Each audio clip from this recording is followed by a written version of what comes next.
से कश्ती निकाल के इस मुल्क को रखना मेरे बच्चों को संभाल के।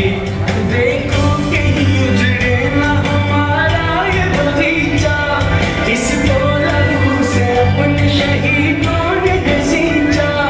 इसको तूफान से कश्ती निकाल के इस मुल्क को रखना मेरे बच्चों को संभाल के।